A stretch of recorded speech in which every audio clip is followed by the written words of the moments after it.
Hello, I'm Kim Evans with the Institute for Integrative Medicine. It's Wednesday, 11/11. I'm so excited to bring our first Wednesday wellness tip. So each week I'll be presenting a wellness tip, and first we'll start with something physical, then the next week we'll do something related to psychological and emotional health, and the third week we'll talk about how to raise your spiritual energy and your spiritual health.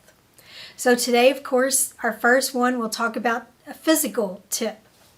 So I'd like to tell you about the APO E gene diet.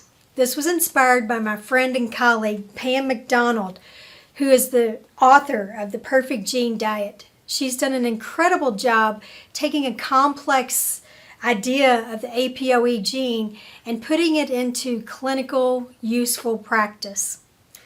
So what we know is that the APO E gene comes in 3 different allele types, a 2, a 3, and a 4. And you get 1 from each parent. So for instance, a 2-2, a 2-3, 3-3, etc. And what was discovered in the late 1970s is that the protein structure on each genotype is different.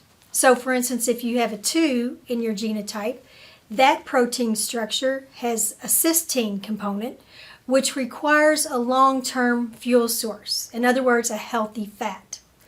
So anyone who has a 2-2 or a 2-3 needs more healthy fats than the average person.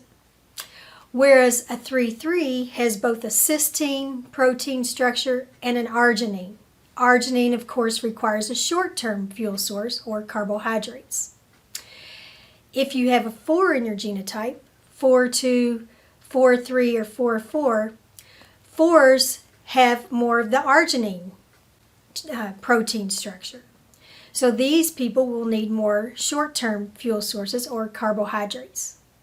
Now what you can surmise from what I'm just explaining is that this is the reason why one diet does not fit all.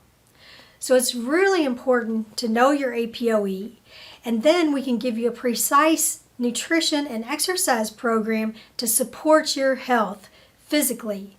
Because literally, when you follow the APO E gene diet, it literally turns the inflammation switch off. And we know that inflammation is now associated with what's known as inflammaging. People think inflammation and aging go together, but it doesn't have to. Because we know that if you follow the APO E gene diet and create a healthy internal environment, even if you have a genetic tendency towards heart disease, diabetes, cancer, those genes never express. So this is the great news, is that regardless of your genetics, you can create a healthy internal environment by knowing your APO E. So if you'd like more information on how to get your APO E gene tested, you can check out Pam McDonald's website, the APO E gene, the Perfect Gene Diet, or you can call our office and we'll guide you on how to get tested. We're so excited to bring you this information.